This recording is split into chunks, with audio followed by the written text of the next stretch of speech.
Hola, ¿qué tal chicos? ¿Cómo están? Muy buenas noches. Vamos a iniciar nuestra clase número 4 de Teoría Política. Esperando hayan tenido un agradable y exitoso día. Siguiendo nuestro temario, estamos exactamente en el tema número 3. El tema que vamos a abordar en esta clase número 4 es el desarrollo de la política a partir de sus elementos. Cabe mencionar que es un tema muy interesante porque aquí vamos a darnos cuenta cómo se conforma el Estado como tal. Bueno, también tengo que hacerles mención que vamos a ir retomando algunos autores, algunos teóricos que nos exponen claramente lo que es la teoría del Estado en cuanto a la creación y sus elementos. Aquí vamos a adentrarnos un poco en estos autores, que es Weber, Hobbes y Rousseau.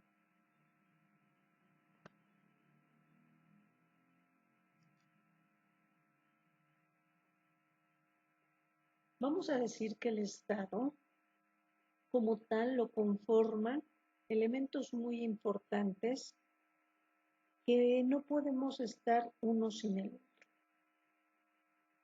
porque de alguna otra manera, si estos están separados, pues no se conformaría como tal el Estado. Vamos a comenzar diciendo que una definición usual del Estado le atribuye 3 elementos básicos. ¿Cuáles son estos elementos? Bueno, tenemos una población, un territorio y un gobierno. Si vemos brevemente una población, vamos a determinar que la población permanente vinculada por hechos de convivencia. Claramente nosotros estamos compuestos de alguna otra manera para vivir en armonía, tener sentido a la vida y sobre todo el bien común. Ese es el punto de la población como tal. El territorio, como su nombre lo dice, pues es el límite en cuanto a la geografía de cada estado. Aquí nosotros recordemos que somos una república, por tal motivo, y como república, bueno, aunque estamos en una entidad federativa constituida por varios estados, tenemos que saber que al final de cuentas esa geografía nos limita. Podemos expresar que el año pasado todavía, bueno, pues el Estado lo conformaba solo, de alguna otra manera, los elementos jurídicos de cada Estado. ¿Qué quiero decir? Bueno, si vas a Oaxaca había el Código Penal, Código Familiar, si vas a Yucatán igual, si vas a Quintana Roo, si vas a eh, cualquier parte del Estado de la República, pues tenían sus propios códigos. ¿Qué pasa? Bueno, entramos en una evolución jurídica y hoy por hoy, a partir igual del año pasado, nos establece claramente el Código Nacional Federal en materia familiar, en materia penal. ¿Qué quiere decir esto? Pues ahora van a ser aplicados para todo el territorio. Gobierno. Nos dice que gobierno es un conjunto de instituciones que ejercen el poder público. Aquí en nuestro país estamos viendo claramente que el poder público es ejercido por el poder ejecutivo, poder legislativo y poder judicial. Vamos a centrarnos en un autor muy importante, que es Max Weber. Él nos dice claramente, el Estado es condición necesaria de un Estado que sus autoridades mantengan su derecho al monopolio del uso legítimo de la violencia. ¿Estamos de acuerdo? Bueno, Marx de alguna otra manera nos expone esa condición para legitimar el Estado, ¿ok? Que se tiene que llevar a cabo de sus autoridades como tal, con una finalidad, nos expone Max Weber. La autoridad debe de mantener el orden y esta tiene que ser el monopolio legítimo para acabar y determinar mecanismos de violencia. ¿Estamos de acuerdo? no hay más. ¿Eso qué quiere decir? Bueno, si hablamos de Max Weber, él nos explicaba y nos exponía en sus teorías y legados que nos deja. Nosotros como tal no podemos ser en la sociedad como tal no puede ser el acto que se utilice la violencia. Reprime esa situación. Mas, sin embargo, él sabe bien que para mantener el orden, el Estado es el único que debe detener ese monopolio legítimo, ¿ok? Donde pueda usar la violencia, esta se ajusta para determinar el mismo orden y poder.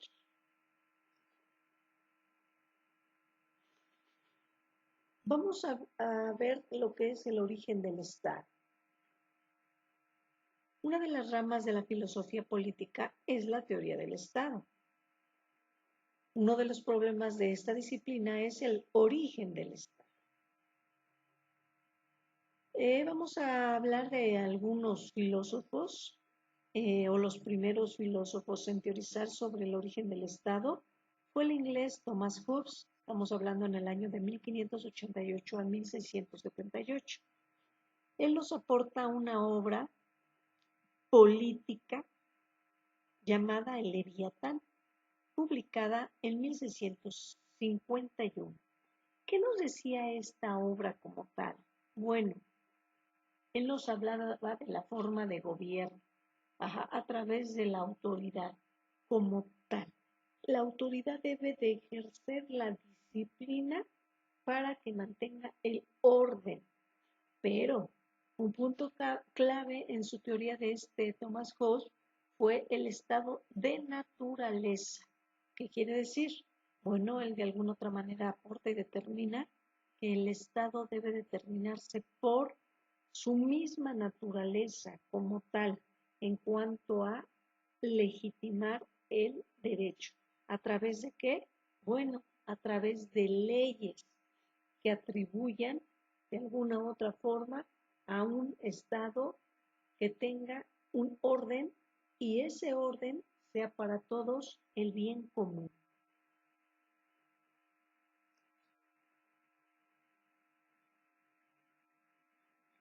Por otro lado, es muy importante decir que Thomas Hobbes niega la bondad natural del hombre. Esta teoría es famosa ya que su recuperación podemos encontrarla en el Homo homini lupus. Esto quiere decir, el hombre es un lobo para el hombre. ¡Wow! Extraordinario lo que nos expone exactamente Thomas Hobbes. Nos dice claramente, el hombre es un lobo para el hombre. Por tal motivo debes encontrar el orden y la razón para que éste entre, en las normas del derecho como tal. Porque si no lo dominas, él te domina, te destruye y te acaba. Ciertamente, sí, claro que sí, al final de cuentas nosotros lo traemos en nuestra naturaleza como tal, ¿no? Somos seres, vamos, al final de cuentas políticos, como lo hemos venido viendo en otras clases, pero al final de cuentas nos determinamos también porque somos violentos. Y sin ley, pues nos convertimos exactamente en lo que decía Thomas Hobbes. El hombre es un lobo para el hombre. También nos aporta que el egoísmo y la imposición sobre los demás serían lo natural. ¿Ok? Bueno, al final de cuentas, ¿quién impone como tal? Bueno, él buscaba. Ese poder legítimo es el que debe de imponer al Estado para su creación y su elevación como tal. Si tú, este gobierno, no le impones normas, leyes al Estado, él, ¿qué va a hacer? Bueno, de alguna otra manera, pues te va a dominar. Entonces, nos dice claramente en sus teorías, tú debes de ser egoísta, Estado, tú debes de imponer las leyes sobre los demás, ya que si no, va a violentar el orden jurídico si tú no lo llevas a cabo y no lo haces bien. Si vemos esta filosofía tan relevante de Thomas Hobbes, al final de cuentas, sí, el objeto de su legado nos dice claramente que sí, por naturaleza tiene razón, ya que ésta nos domina y somos en un contexto como tal, autores de conductas que pueden desviarse y cometer delitos, que al final de cuentas el Estado es la única organización jurídica como tal que debe de proteger a la sociedad. ¿Cómo? Bueno, quizá como decía Thomas Hobbes, no importa que seas egoísta y te impongas, porque es la forma de que te van a obedecer. Interesante. Por otro lado, también nos deja un legado muy importante y nos dice, el hombre no educado ni civilizado es presa de sus pasiones, que se desatan en las masas. Este postulado teórico que nos dejó es totalmente cierto, ya que si no nos educamos o no somos civilizados, simple y sencillamente vamos tarde o temprano a sacar esas conductas que traemos. Por tal motivo, Thomas Hobbes dice, muchas veces el Estado no tiene la culpa de que no te hayan educado, no tenemos la culpa de que no fueras civilizado. Mas, sin embargo, ciertamente, si yo no estructuro la norma para todos, ya sea que tú seas educado o no educado, civilizado o no civilizado, ¿qué va a pasar? Pues me vas a traer un caos, ¿ok? Y yo, Estado, no puedo permitir el caos. Ciertamente, Thomas Hobbes, claro que tenía razón. Por otro lado, nos expresa si los seres humanos buscan formar una comunidad, deben renunciar a parte de su libertad y formar un poder común que imponga las reglas de la sociedad. Es muy interesante porque también nos habla y nos aborda de lo que es la libertad, jóvenes. Él en estas reglas sociales nos decía, al final de cuentas, el hombre no tiene esa libertad como tal. Porque si eres completamente libre, en cuanto a la forma de conductas, te deterioras.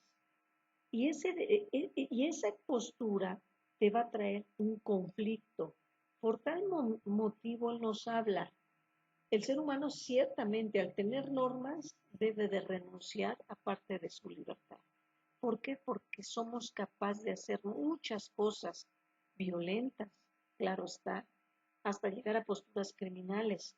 Entonces, la única manera de que me puedan detener es a partir de darme normas establecidas para que yo pueda controlarme como tal.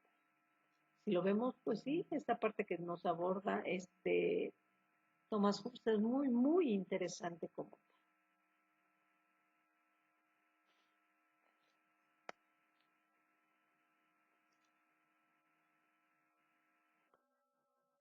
Bueno, ahora vamos a ver, de acuerdo a lo que nos dice Hobbes,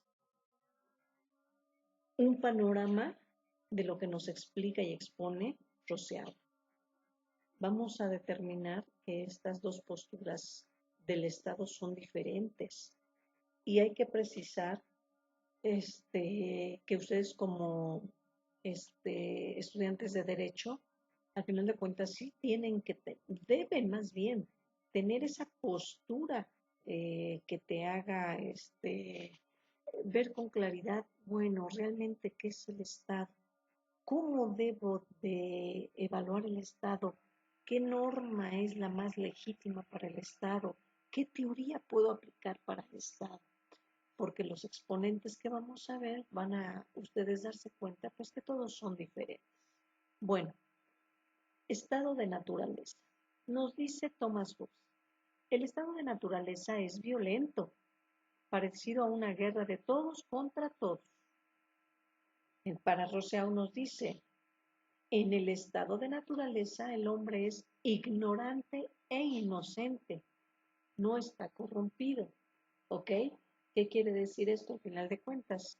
Que para este Rousseau, el hombre como tal no lo encuentras ignorante, es su naturaleza el que él actúe así, por eso lo llama inocente y también expresa claramente, no está corrompido, simple y sencillamente el hombre como tal tiene que estar sometido a la regla. ¿Para qué? Pues para que se organice bien y realice el bien común como tal. En cuanto a otro postulado que nos deja Thomas Hobbes, nos dice, no hay moralidad, cada quien busca imponerse sobre los demás. ¿Ok? Bueno, esta postura que nos deja Thomas Hobbes nos dice claramente, no, el hombre, el individuo, el Estado, en su integración, no es moral. Cada quien busca imponerse. No es moral, no lo vas a encontrar bueno como tal, por naturaleza. En cambio, para Rousseau nos dice, claro que hay una moralidad natural. Esta consiste en evitar el sufrimiento ajeno.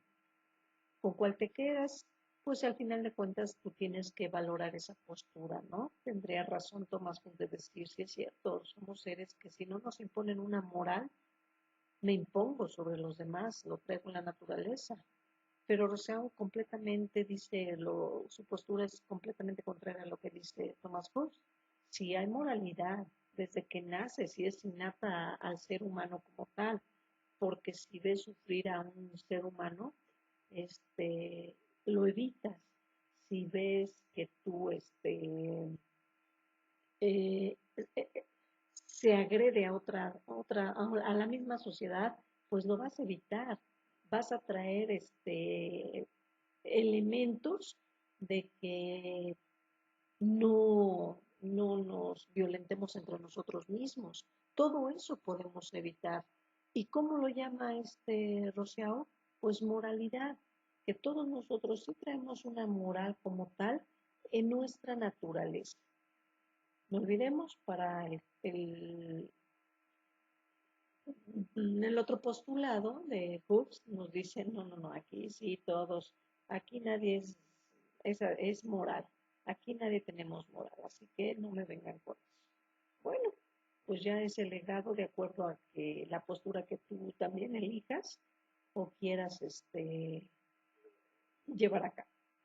Las dos son válidas, claro que sí. Muy bien. Un último postulado que nos agrega Hobbes dice que cada quien cree poseer el derecho a todo sin restricciones, mas sin embargo, nos dice Rousseau, los hombres son libres e iguales.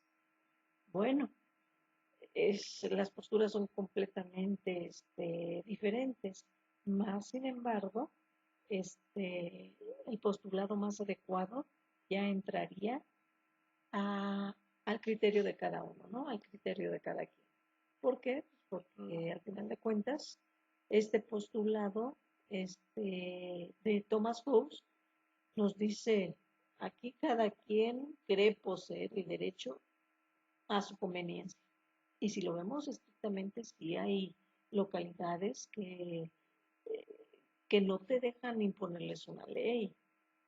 Quiere decir que Thomas Hobbes no se equivoca, porque si bien es cierto, sí pasa en muchos lugares del mundo y no te permiten que tú entres a la, a la sociedad tan fácilmente a llegarles a imponer una ley, una norma. Está dificilísimo. Por otro lado, Rousseau nos dice, los hombres son libres e iguales, dales la ley. Si ellos, al final de cuentas, violan una norma, pues ya tendrán su castigo. Pero todos somos libres e iguales. Ajá. Puede ser que sí, claro. Al final de cuentas, dice uno, todos entramos en esta línea de decir, lo que es para unos debe ser aplicado para otros. Si aquí somos iguales, también aquí debe de haber igualdad. Siguiendo, vamos a ver el contractualismo. Vamos a ver exactamente la postura de uno contra otro para que manejes tú tu propio criterio como tal.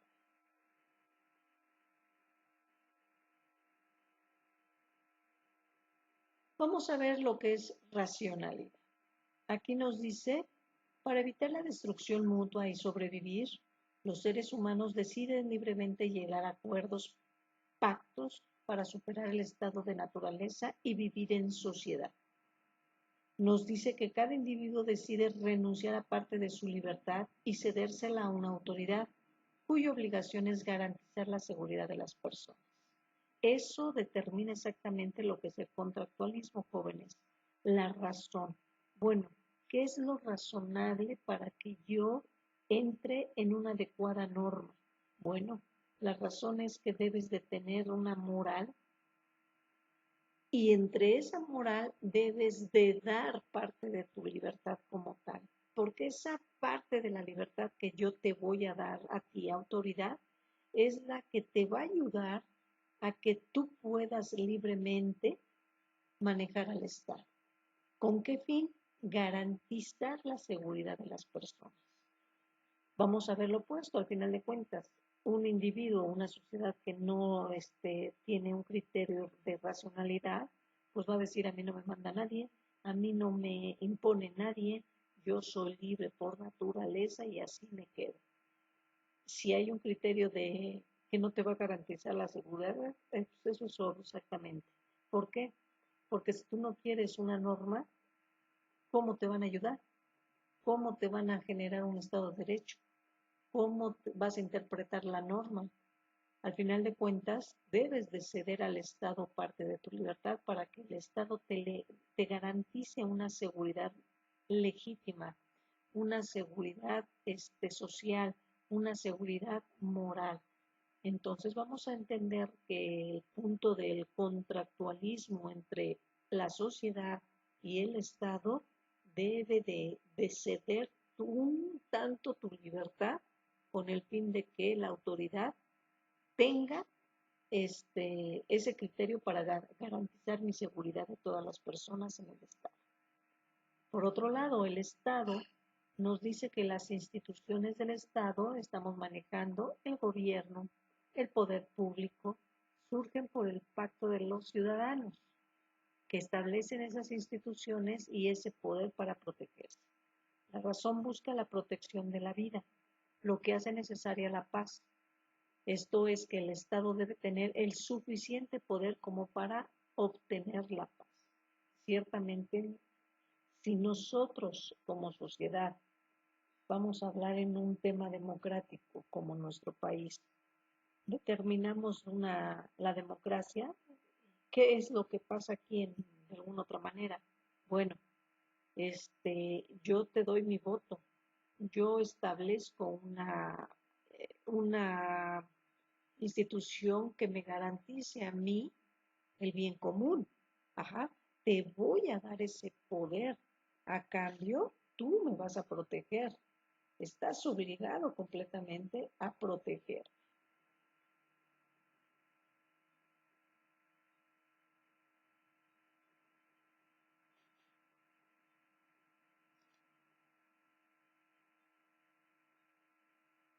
Al final de cuentas, ciertamente surge lo que es el contrato social. Ujú. En esos tiempos europeos que Thomas Hobbes nos dice claramente, entre el Estado y el gobierno debe de haber un contrato social. Ese contrato que no se ve pero debe de existir. Ese contrato donde el pueblo debe de ceder su libertad a cambio de que el Estado me garantice una autoridad y que la norma sea aplicable para que todos vivamos a través del bien común. Les voy a dejar, jóvenes, un video para que lo puedan ver, que se den ese tiempecito y van a entender el contexto claramente de lo que era el contrato social para Thomas Hobbes. Y vamos a entrar en esa finalidad como tal para adecuarnos a la norma. Si bien es cierto, si hablamos de nuestro país, ciertamente estamos hablando de que aquí hay un contrato social, porque nosotros en ese contrato pactado, al final de cuentas, sí es cierto, hemos cedido libertad, pero tú, este Estado, estás garantizando esa ley que impere y tenga el cuidado para que no se violen mis derechos humanos. Es importante que vean, por favor, ese video que les voy a dejar durante esta clase para que tengan una cobertura completamente amplia y definida de lo que es la teoría política del Estado.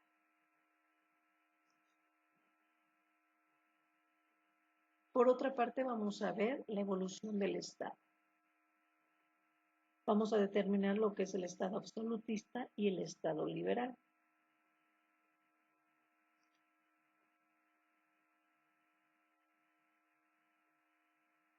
Aportaremos que desde el siglo XVI el Estado ha mostrado una evolución que puede describirse en los siguientes momentos.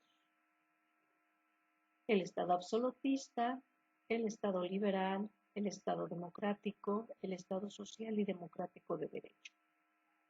Si bien es cierto, deben de acordarse de las clases que hemos tenido, donde exactamente han pasado varios países sobre un Estado absolutista, donde la norma la imponen simple y sencillamente el único que lleva el poder, en este caso puede, puede venir siendo en aquellos entonces lo que es el monarca, el rey, el mismo Estado a través de la iglesia, etcétera. Posteriormente un Estado liberal donde no te pierdas Estado, nosotros también merecemos esa libertad. Tú creas leyes y de alguna otra manera vamos a irnos trabajando en común para alinearnos en lo que es el derecho como tal, ¿no? Por otro lado surge el Estado democrático, donde al final de cuentas el Estado tiene que creer y votar en esa autoridad que le va a dar el, el poder para que legitime al fin y al cabo la conducta del individuo a través de las normas. Y posteriormente surge el Estado social y democrático del derecho, ¿no? Estamos viendo con las revoluciones sociales que se dieron en Inglaterra, que se dieron en Francia, pues llegan a manejar claramente esa estructura como Estado social, democrático y la aportación del derecho.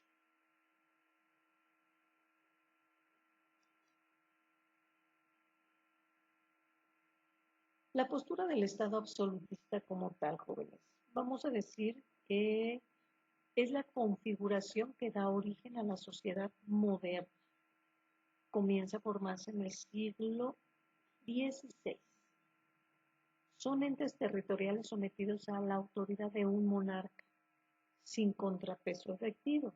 Bueno, ya lo habíamos dicho, ¿verdad? Si nos dice que es sin contrapeso efectivo, ¿de qué estamos hablando? Bueno, de que nadie le podía llevar la contraria a la autoridad del monarca. Nadie, absolutamente nadie. ¿Estamos de acuerdo? Acuérdense por ahí que hubo un lema que decía, en el Estado soy yo el monarca, ¿no? Lo maneja así Luis este, XVI y nos impone esa situación donde hoy por hoy puedes decir, wow, no hay nadie más que tú, entonces ¿dónde está el derecho como tal, ¿no? ¿Dónde está la norma que nos deba de proteger?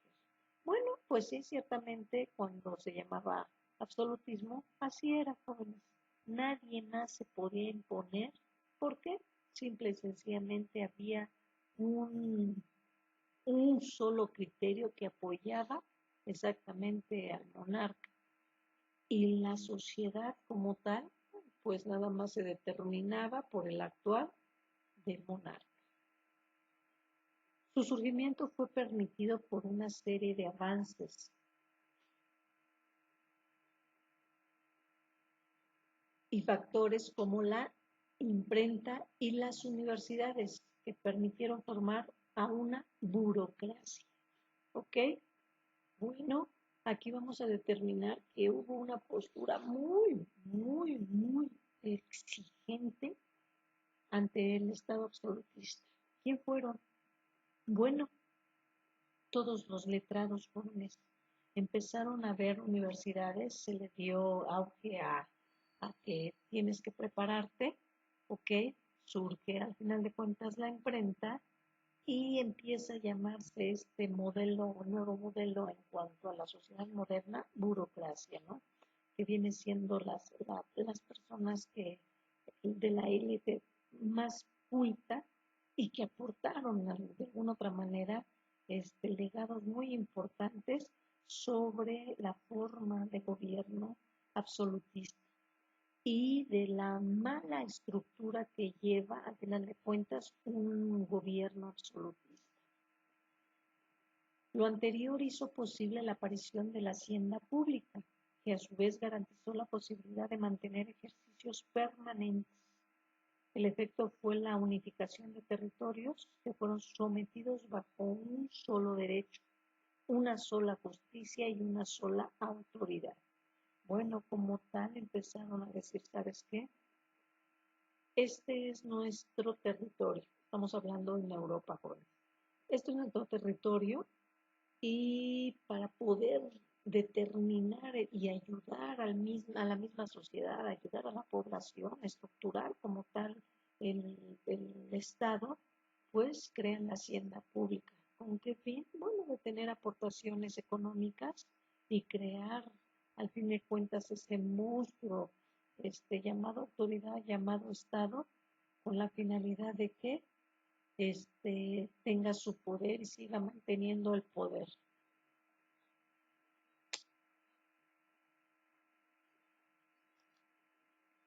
Por otro lado, vamos a ver qué nos deja exactamente esta postura absolutista. Bueno, nos dice que nos deja la unificación política de los estados absolutistas, que significó también una unificación económica. Ya vimos el por qué. Esta también nos deja una unificación fiscal. ¿Esta qué aporta? Bueno, elimina aduanas y creó mercados interiores fuertes. Apareció la clase media. Estamos hablando, jóvenes, que en Europa, a fin de cuentas, empezó a verse una vertiente de cuidar el Estado hacia adentro. ¿Estamos de acuerdo?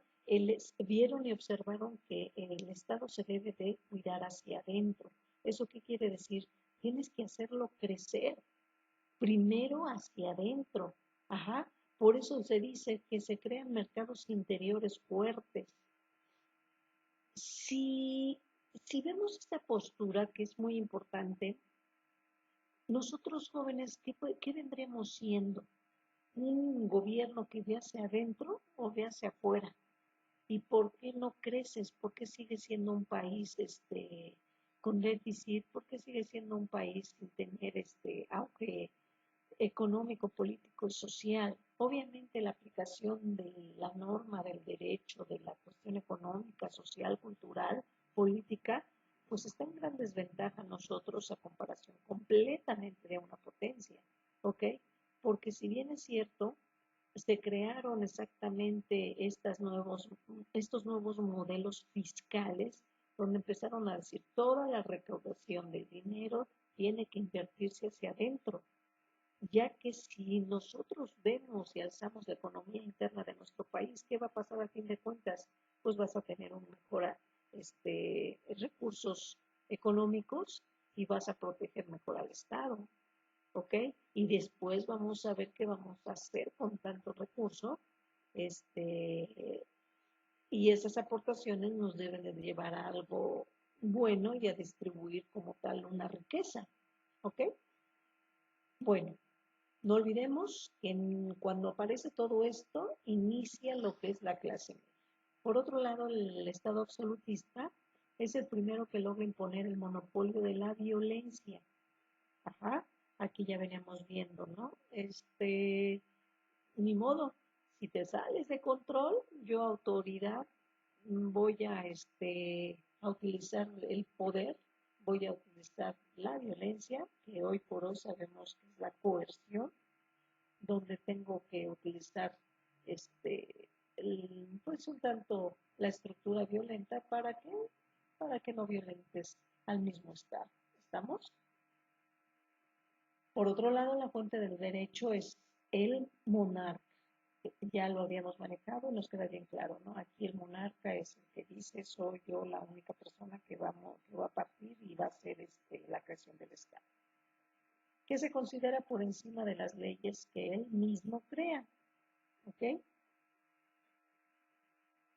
Un punto más sobre esta postura absolutista es que no existen aquí división de poderes, ni igualdad ante la ley, tampoco universalidad de derecho. Aquí simple y sencillamente el monarca era el que tenía toda, absolutamente toda la apreciación económica, social, política y sobre todo las cuestiones del erario común.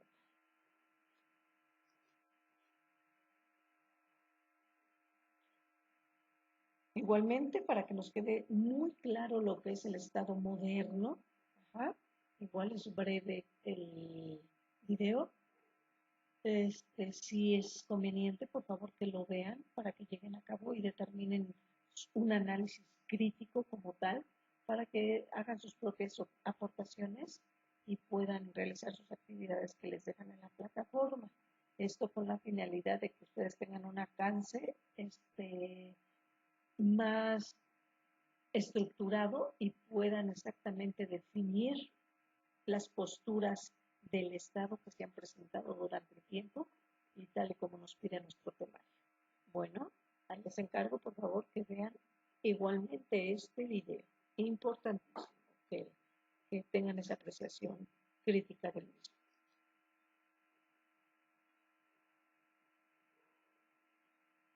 Entonces, como veníamos diciendo, la postura de la evolución del Estado, encontramos el absolutista y el Estado liberal.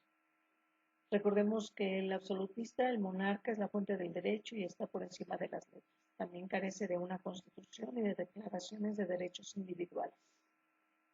No hay división de poderes ni igualdad ante la ley.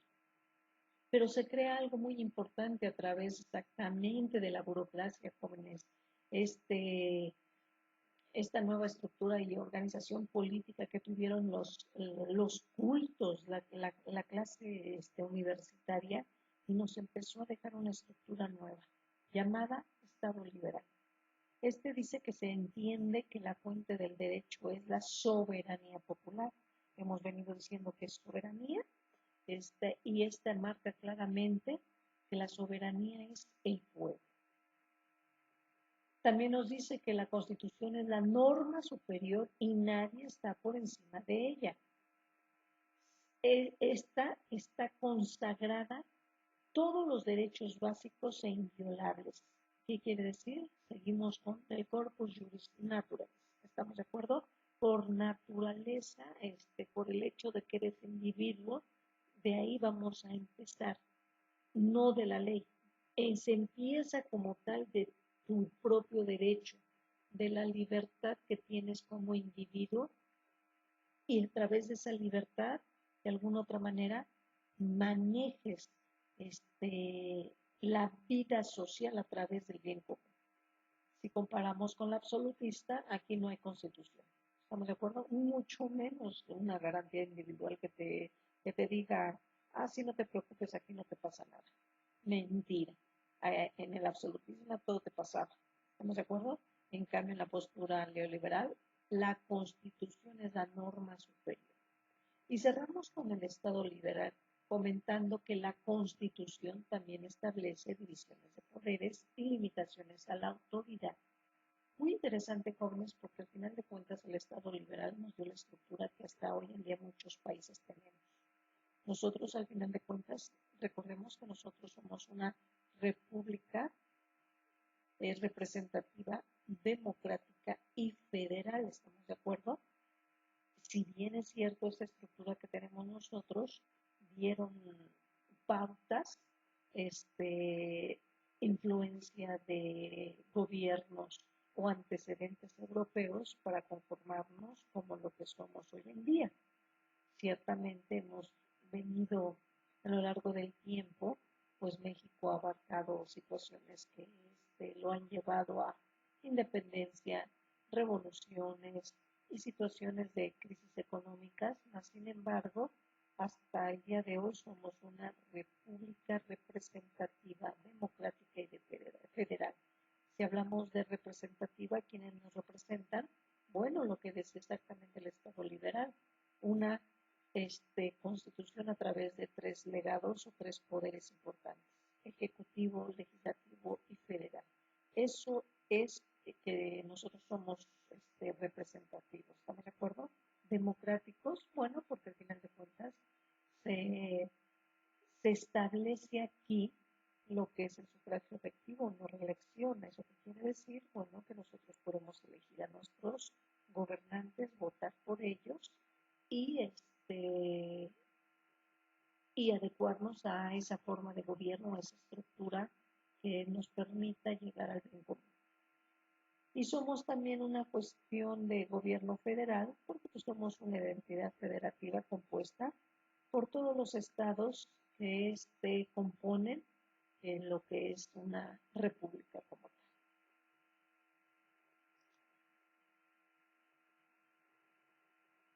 En el contexto del Estado liberal, vamos a decir que surge a partir de las revoluciones impulsadas por la burguesía. La primera fue la de 1688 en Inglaterra, que derrocó a Jacobo II. Esta eliminó el absolutismo y fundó la monarquía parlamentaria británica. Esta influencia, de alguna otra manera, jóvenes de esta revolución, o de la primera revolución social que fue en Inglaterra, ¿ok? Ciertamente quitó lo que es el absolutismo. Y busca la forma de gobierno. ¿Cuál fue la que se instituyó hasta nuestros días, jóvenes? Es el parlamento como tal. Se estructura que se consigne la ley bajo un poder parlamentario que legitime lo que es la cuestión del bien común en Inglaterra. Por otro lado, otra gran revolución fue la de 1789 en Francia.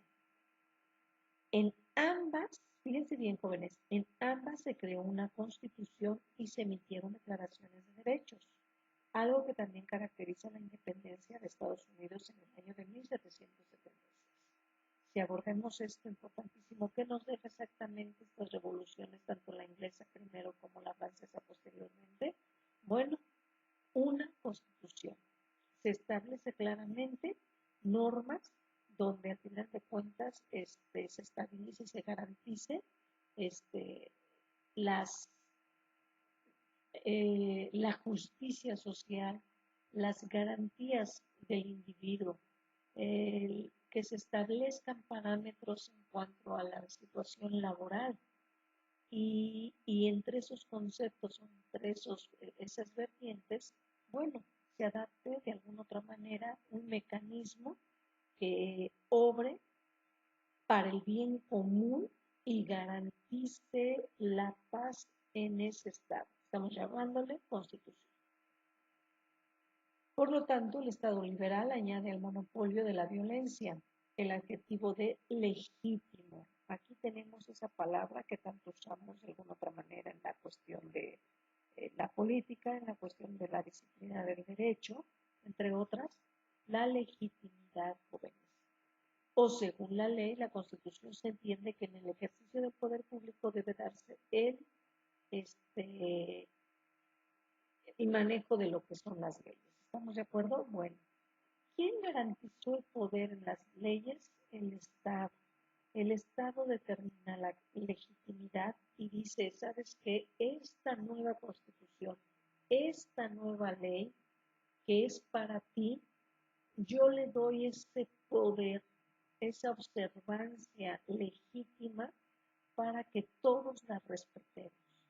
Y si no respetamos lo que nos viene aportando nuestras leyes, que es la máxima, es la Constitución, ejercer el monopolio de la violencia. ¿Estamos de acuerdo? ¿Qué quiere decir? Nadie más va a usar la violencia más que el Estado. Y el Estado como tal, en base a su autoridad, siempre cuando tú estés violando la ley. Si no la violas, yo no tengo por qué usar la violencia en contra de nadie ni reprimir a nadie. ¿Estamos de acuerdo? Entonces, ¿cómo se llama esta parte tan importante de la creación del Estado? Bueno, el Estado liberal como tal. ¿Ok? Simple y sencillamente, se hace el ejercicio del poder público y se le da legitimidad basándose en la Constitución, la máxima ley que nos va a regir y nos va a aportar el orden.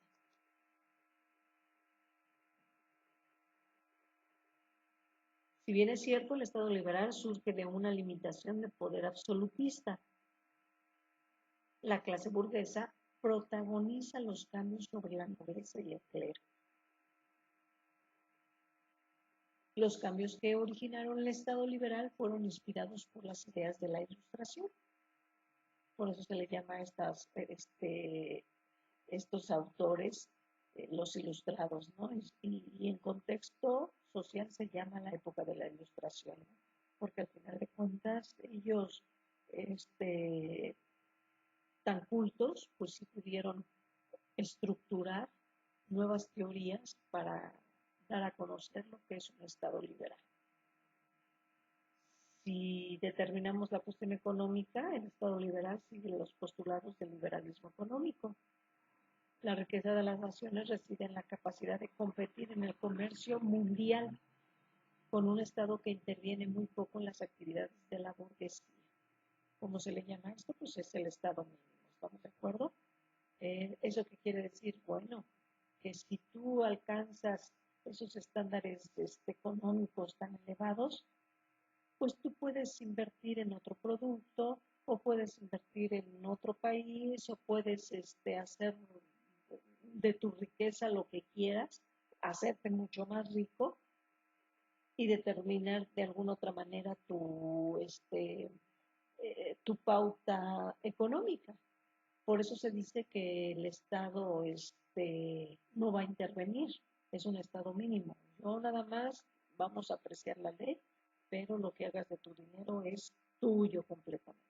Y así se crean muchas cuestiones de la burguesía en Europa y que empiezan a determinar muchísima este, cuestión económica jóvenes y ahí se desequilibra también de alguna otra manera esos estados modernos contra otros estados, ¿no? Porque al final de cuentas, vamos, el dinero era tuyo, sí, sí es cierto, tú lo manejabas, tú lo hacías, tú lo creabas y el Estado te dio libertad completamente de hacerte rico como tú quisieras.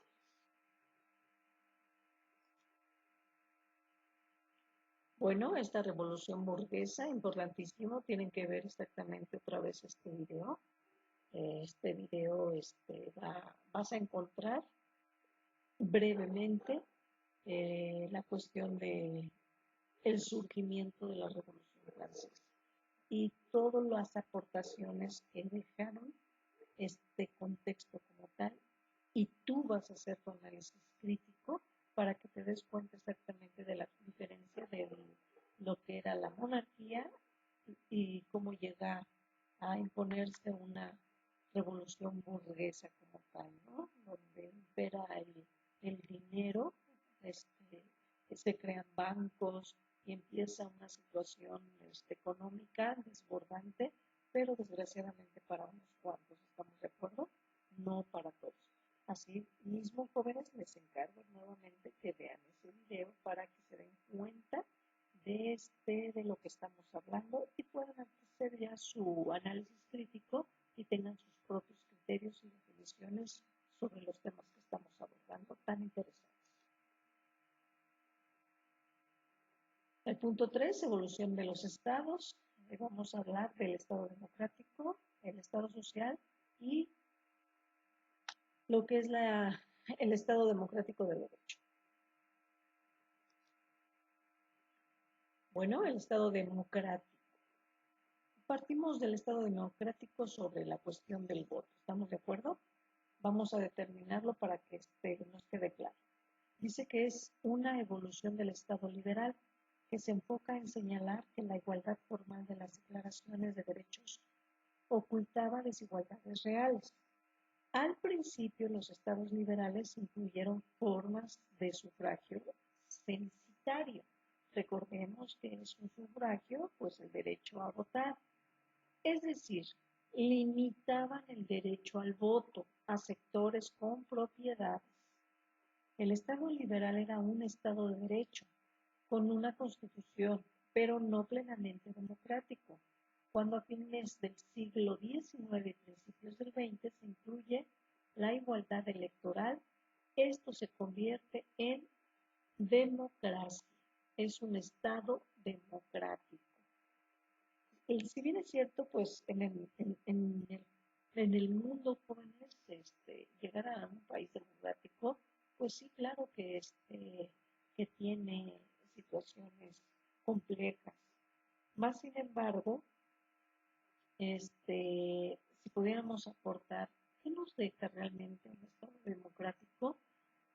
Pues que no se viole el Estado de Derecho y que el mismo Estado de Derecho nos garantice a través del voto la forma de gobierno de un individuo, que en ese entonces los ilustrados decían, el que gobierne debe de ser un filósofo, porque aquel que tiene esa filosofía siempre va a practicar el bien común ante los demás. Y eso es cierto, jóvenes, ¿estamos de acuerdo? La filosofía es tan hermosa, tan precisa, tan pura como tal, que los criterios son tan amplios que nos llevan de alguna otra manera a decir, la libertad debe de ser plena e igual para todos, que nos llega a decir, el Estado al final de cuentas debe de ceder para que tenga paz social. El individuo como tal debe de aportar libertades en su contexto para que viva iguales entre ellos y parta del bien común como tal. Entonces, vivir en un Estado democrático, jóvenes, sí, ciertamente nos deja claramente una igualdad social donde se lleven a cabo exactamente criterios de justicia.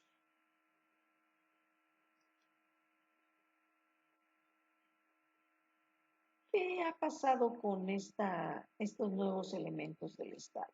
Bueno, vamos a hablar de los nuevos rasgos. Dice que el Estado democrático, además de la igualdad electoral y el principio de mayoría, incluye la parlamentarización, es decir, la responsabilidad de los gobiernos, estamos hablando ejecutivo, ante el legislativo y los parlamentos.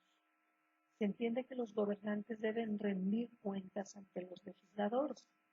Económicamente se universaliza el impuesto sobre la renta. Se admite que las clases trabajadoras y humildes tienen derecho a la representación.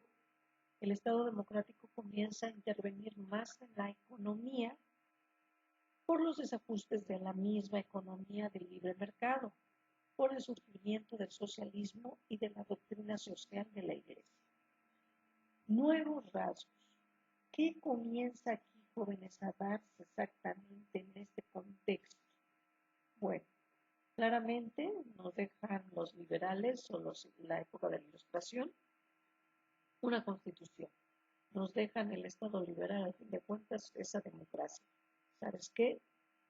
Para que quede el mejor gobernante y la mejor manera de gobernar es a través del voto.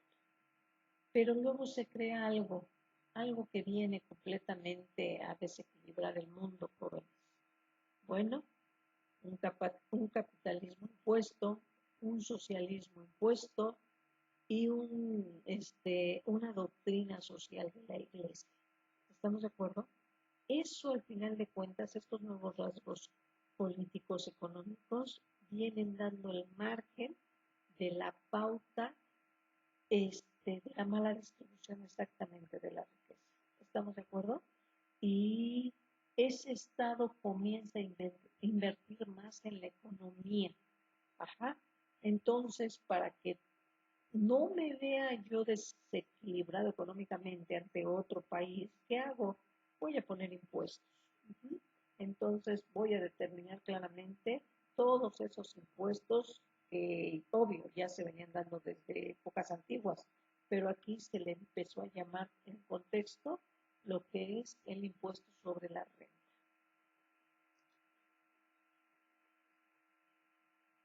El Estado social y democrático, ¿qué vamos a aportar sobre esto?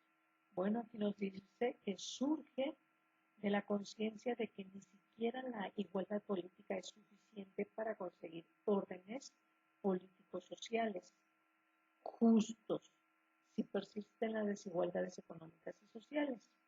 Uh-huh. Por otro lado, se parte de la convicción de que la verdadera igualdad debe ser económica y social. Estos son los derechos de la famosa tercera generación.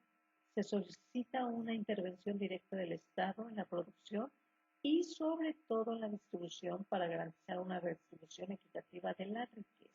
¿Estamos de acuerdo? Bueno, ciertamente surge lo que es el Estado social. La riqueza debe de repartirse, dice nueva,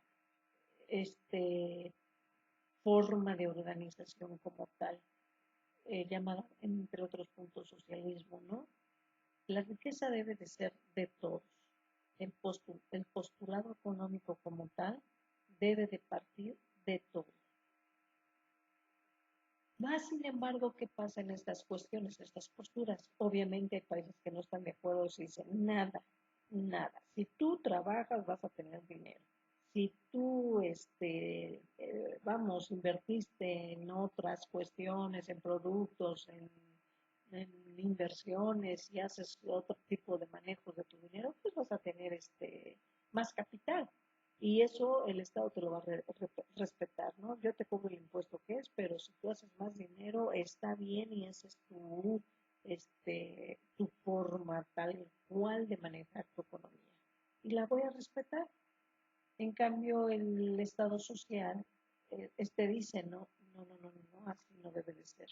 Aquí el gobierno principalmente tiene que velar porque todos tengan comida, todos tengan cultura, todos nos distribuyamos la riqueza como tal. Yo te tengo que garantizar equitativamente la riqueza. Las posturas son diferentes completamente, si ustedes pueden ya observarse, mas sin embargo, jóvenes, el postulado o el criterio pues se ha ido manejando de acuerdo a exactamente de los manejos de los países potencia que han venido imponiendo en algunos lados el socialismo, en otros lados el capitalismo, y en otros lados pues se sigue imponiendo la iglesia como tal, ¿no?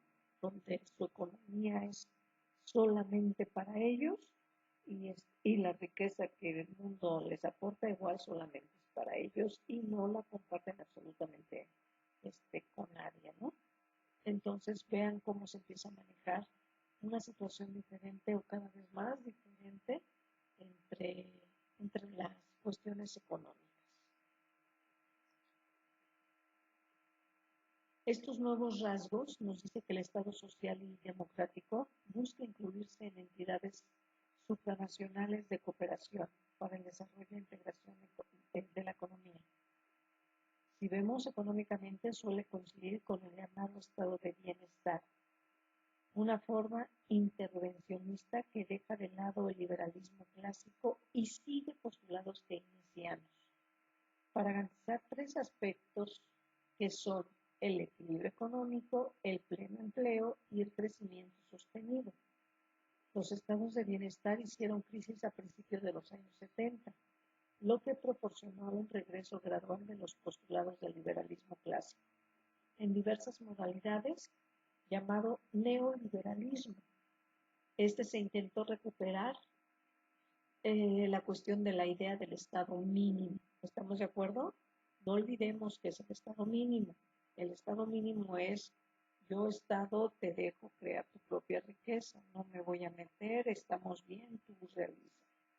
¿Qué es el estado de bienestar como tal? Bueno, el estado de bienestar es donde te dice, voy a buscar que todas las entidades tengan cuestiones supranacionales de cooperación, que todos tengan, un sustento económico en iguales condiciones.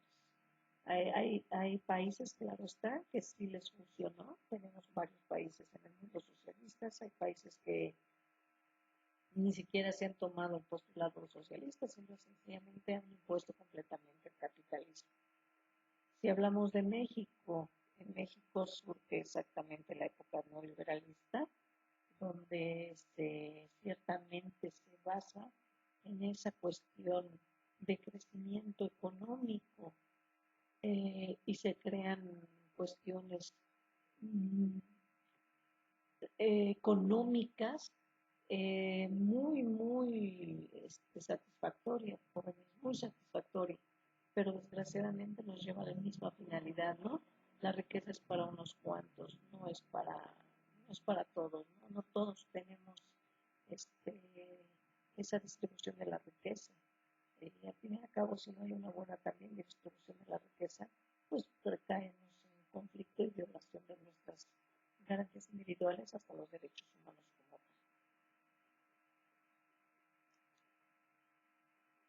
Bueno, es importante, igual que vean este otro video que les dejo, de Keynes, este economista que nos deja unas cuestiones políticas sorprendentes y que ustedes obviamente tienen que realizar su enfoque muy en particular, ese enfoque analítico, ese enfoque crítico, para que ustedes tengan un criterio de un postulado que nos deja este economista.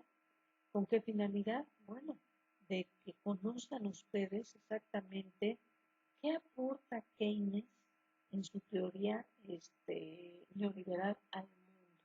Así que les encargo igual, por favor, que vean este video muy interesante, muy importante, para que puedan hacer sus actividades de la plataforma. Bueno, ya para terminar, jóvenes, vamos a ver exactamente lo que es el Estado neoliberal.